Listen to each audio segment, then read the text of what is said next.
Hey, welcome to Storylab. This week, we're taking a look at how very important it is to take a look at yourself.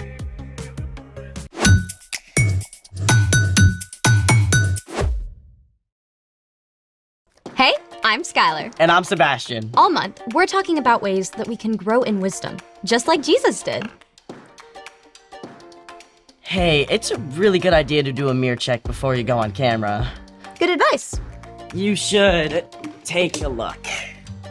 Wait, me? You're talking about me? Yes. Well, what'd you have for lunch today? A BLT? Bacon, lettuce, tomato. Here, look.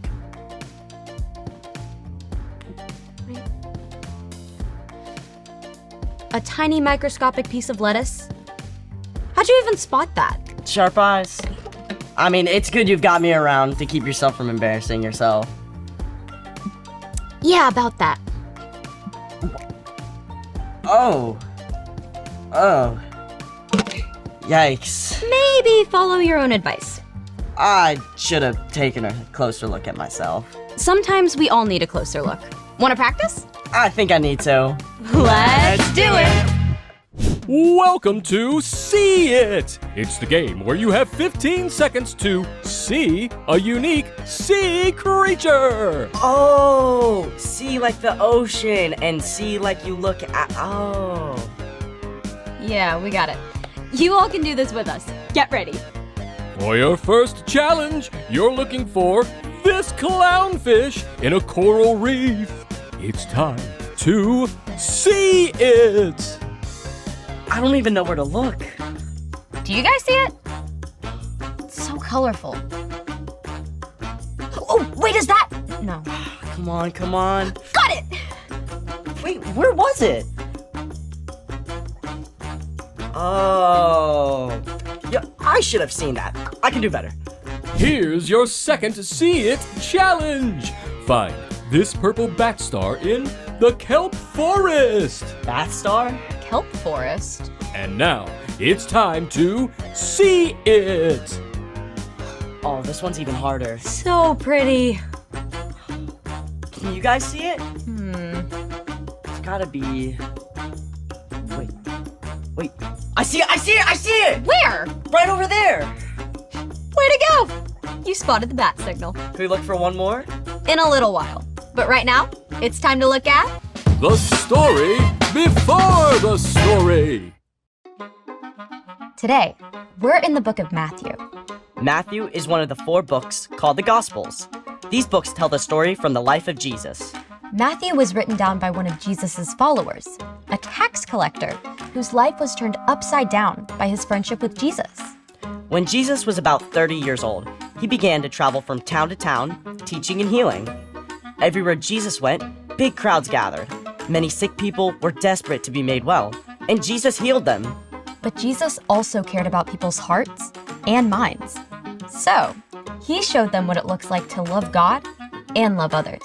Which is where our story starts. Take it away.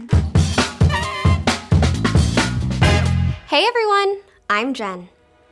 One day, early in his ministry, Jesus went up on a mountainside to teach his followers. Soon, a huge crowd gathered.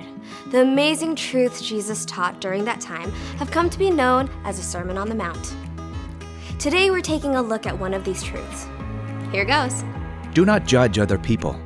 Then you will not be judged. You will be judged in the same way you judge others. You will be measured in the same way you measure others. You know the first thing that comes to my mind when I hear about judging? Order in the court! Jesus wasn't talking about the kind of judge who takes charge in court. Jesus was talking about us. One meaning of judge is to form a negative opinion about someone or something. And we judge people all the time, without even thinking of it. She's stuck up. She's kind of weird. He's so rude. It's easy to judge, but you don't know the whole picture. Maybe their parents were arguing at home. Maybe they're struggling in class or have a stomachache. In fact, everyone you meet has their own story, just like you do.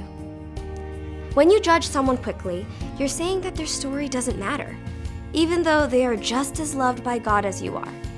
So Jesus told us not to judge others. After all, you don't want them to judge you either. Jesus went on to illustrate this with a pretty funny word picture. You look at the bit of sawdust in your friend's eye, but you pay no attention to the piece of wood in your own eye. How can you say to your friend, "Let me take the bit of sawdust out of your eye"? How can you say this while there is a piece of wood in your own eye? You pretender. First take the piece of wood out of your own eye. Then you will be able to see clearly to take the bit of sawdust out of your friend's eye. I think Jesus had a pretty great sense of humor. I mean, when was the last time you walked around with a giant campfire log sitting in your eye? Well, you really messed up. Jesus was using something called exaggeration to help us understand an important idea. It's super easy to point out where someone else is wrong or needs to change. But while we're making a big deal of their speck-sized problem, usually we're ignoring our own log-sized problems. Until you take an honest look at yourself, you're in no shape to help someone else.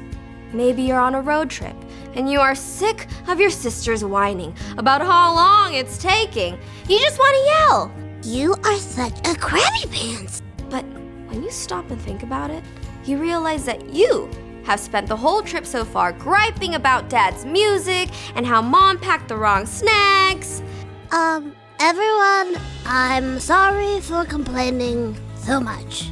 This doesn't mean that you should never help others grow, but Jesus made it clear that your first priority is to ask God to help you look at yourself and see where you can change. When you're willing to let God help you work on that giant piece of wood in your own eye, instead of searching out the sawdust-sized problems in other people, God can begin to change you from the inside out. Then you'll be ready when others need help. The end. Gotta say, I am way better at seeing what's wrong with other people. It's like default mode. For real, it takes some time and practice to look at yourself first. So, what's our part in the story? Well, learning to look at yourself, both the good and the bad, can help you learn wisdom. Wisdom is finding out what you should do and doing it. Like treating others with kindness instead of judging them. Honestly, a lot of times, I just forget. Looking at what I need to change can feel not good. It's important to remember that God made you and loves you, no matter what you struggle with. The love is so deep, God wants to help you become more and more like Jesus. One place to start is by taking a look at what bugs you most about someone else. Often it's something that you struggle with too. Like, if I get annoyed with the kid who always argues with the teacher. Start paying attention to whether that's something you do too. It's like we all have these blind spots about ourselves. That's true. Another way to see yourself more clearly is to pay attention to your emotions. When you get angry or feel anxious, what's behind it? Big emotions can actually give you a clue to areas where you might need some help. Sometimes I find myself upset or on the edge and I don't even know why. That's a great time to stop and ask God to show you what's going on inside of you. Get curious. God might even lead you to ask a parent or trusted adult about it too. Get curious about me. I like that. When you allow God to change you from the inside out, then you're in a much better place to make wise choices. And help others who need you. I think you've got it. See you next time. So here's the thing. When you see yourself clearly, you can make the wise choice. And we can all use some seeing practice. Ready for another round of See It? You betcha! For your next challenge, find the thorny seahorse in the seagrass meadow. Thanks for joining us in the Story Lab. See you next time. It's time to see it. That was a tricky one. There's a lot of stuff in this one. Wait, is that... Oh, no, that's not it.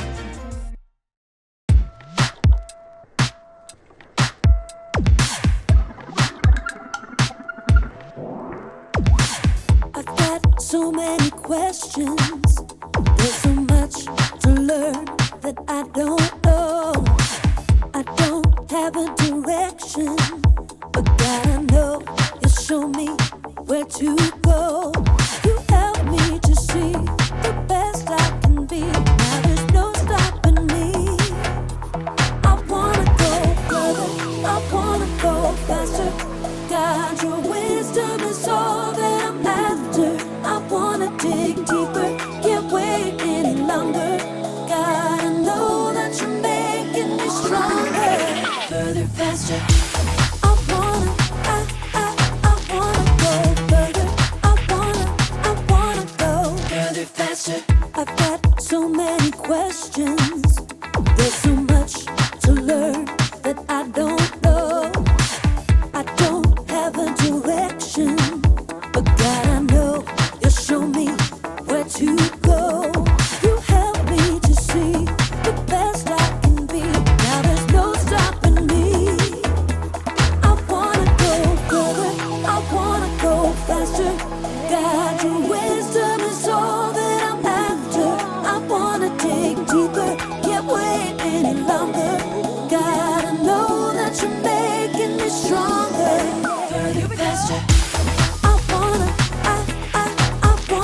Bye.